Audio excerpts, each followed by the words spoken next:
Sir చెప్పండి, ఈరోజు అంటే దాదాపుగా 10,000 మంది టీచర్లు అందరూ కలిసి ఈరోజు మహాధరణ కార్యక్రమం చేపట్టారు. ప్రధానంగా మీ సమస్యలన్నీ కూడా మనం చర్చించాం. కాకపోతే గవర్నమెంట్ దగ్గరికి ఈ సమస్యలు తీసుకెళ్ళడం కోసం ఈరోజు ఇంత ధర్నా కార్యక్రమం చేపట్టారు, సక్సెస్ చేశారు. ఏంటి మరి మీకున్నటువంటి ప్రధానమైన సమస్యలు? హెల్త్ కార్డు అంటున్నారు, అదేవిధంగా సిపిఎస్ రద్దు చేయమంటున్నారు, పాత బకాయిలు డిఏలు గీఏలు ఉంటే మొత్తం కూడా అన్ని ఇవ్వాలని కోరుకుంటున్నారు.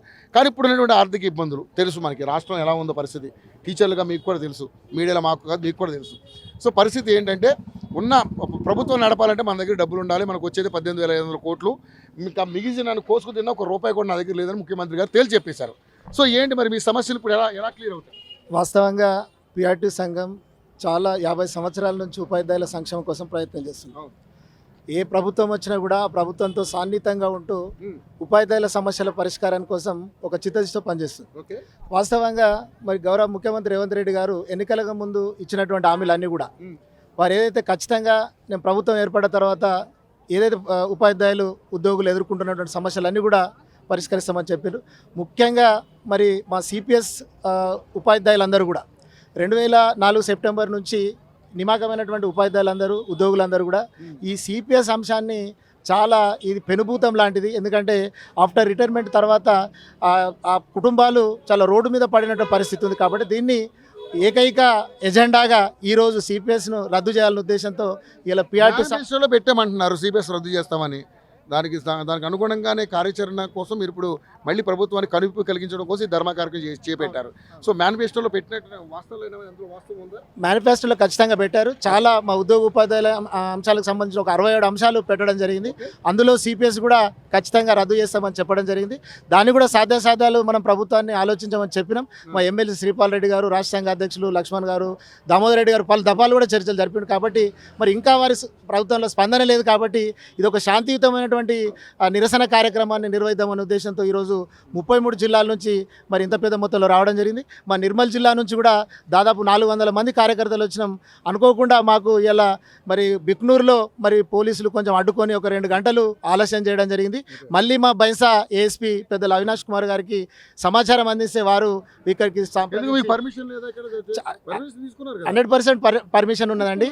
ఆల్రెడీ మా శ్రీపాల్ రెడ్డి గారు ఎమ్మెల్సీ గారు, రాష్ట్ర సంఘ అధ్యక్ష ప్రకాశులు, చీఫ్ సెక్రటరీ గారికి, డీజీపీ గారికి ఆల్రెడీ ఆ రిప్రజెంటేషన్ ఇవ్వడం జరిగింది. దానికి అనుగుణంగా పర్మిషన్ కూడా ఇవ్వడం జరిగింది.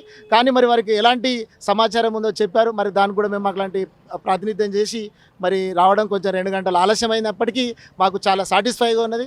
ఎందుకంటే ఈ సిపిఎస్ రద్దు కార్యక్రమంలో మా నిర్మల్ ఉపాధ్యాయులు పాల్గొన్నందుకు చాలా సంతోషం ఉంది. ఇకపోతే మీ పెండింగ్ విషయాలకు వస్తే మనందరికీ తెలుసు, చాలా జీపీఎఫ్ కానీ, సరెండర్ కానీ, శాలరీ సప్లిమెంటరీ శాలరీ బిల్స్ కానీ చాలా రకాలుగా గత ప్రభుత్వంలో ఒక 1 ఇయర్ నుంచి మరి ఈ ప్రభుత్వం వచ్చిన తర్వాత కూడా ఈ 18 నెలల కాలంలో కూడా చాలా పెండింగ్ సమస్యలు ఉన్నాయి.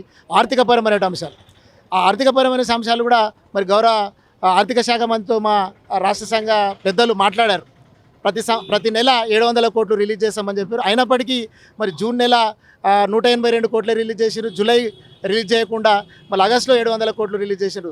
దయచేసి వాళ్ళు మరి ఇచ్చినటువంటి మాట ప్రకారం ప్రభుత్వాన్ని మేము విజ్ఞప్తి చేస్తూ ఉన్నాం.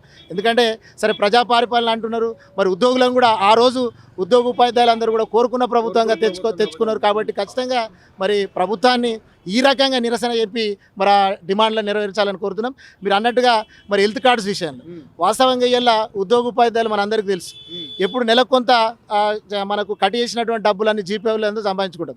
ఎప్పుడైనా అనారోగ్య పరిస్థితులు అయితే ఇలా కార్పొరేట్ హాస్పిటల్లో మరి ఆ డబ్బులు చెల్లించలేక మరి ఇలా ఉపాధ్యాయులు ఎంతో ఆవేదనకు గురవుతున్నారు. కాబట్టి మేము ఏం చెప్తున్నామంటే ఇలా వారు మేము పెట్టిన డబ్బు కూడా ఇలా 10 లక్షలు కానీ 5 లక్షలు ఖర్చు అయితే వారు ఇచ్చే రియంబర్స్మెంట్ ఎంత అంటే 1 lakh కానీ 2 lakhs కానీ అంత మ్యాక్సిమం ఉంటుంది.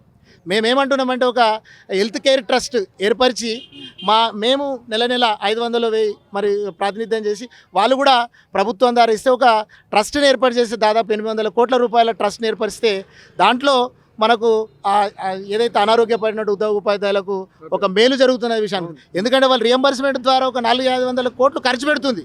మరి మా యొక్క 400-500 కోట్లు ప్రభుత్వం 400 ఒక 1000 కోట్లు జమ అయ్యడానికి ఆస్కారం ఉంటుందనే విషయం చెప్పినాం. అది కూడా ప్రభుత్వానికి కూడా సులభంగా జరుగుతుందనే ఉద్దేశంతో కూడా మేము మా శ్రీపాల్ రెడ్డి గారు ఎమ్మెల్సీ గారు రాష్ట్రంగా చెప్పింది. కాబట్టి భవిష్యత్తులో మరి మా సమస్యల పరిష్కారం కోసం ఒకవేళ ప్రభుత్వం సంధించిన ఎడల ఖచ్చితంగా పోరాటాన్ని ఉధృతం చేస్తామని ఈ సందర్భంగా మరి తెలియజేస్తున్నాం. ఖచ్చితంగా మా నిర్మల్ జిల్లా 33 జిల్లాల ఏ విధంగా అయితే ప్రాతినిధ్యం ఉందో మా నిర్మల్ జిల్లా శాఖ పక్షాన కూడా ఆ విధంగా ప్రాతినిధ్యం చేసి రాష్ట్ర సంఘానికి మా ఎమ్మెల్యే శ్రీపాల్ రెడ్డి గారికి అండగా ఉంటామని తెలియజేస్తున్నాం.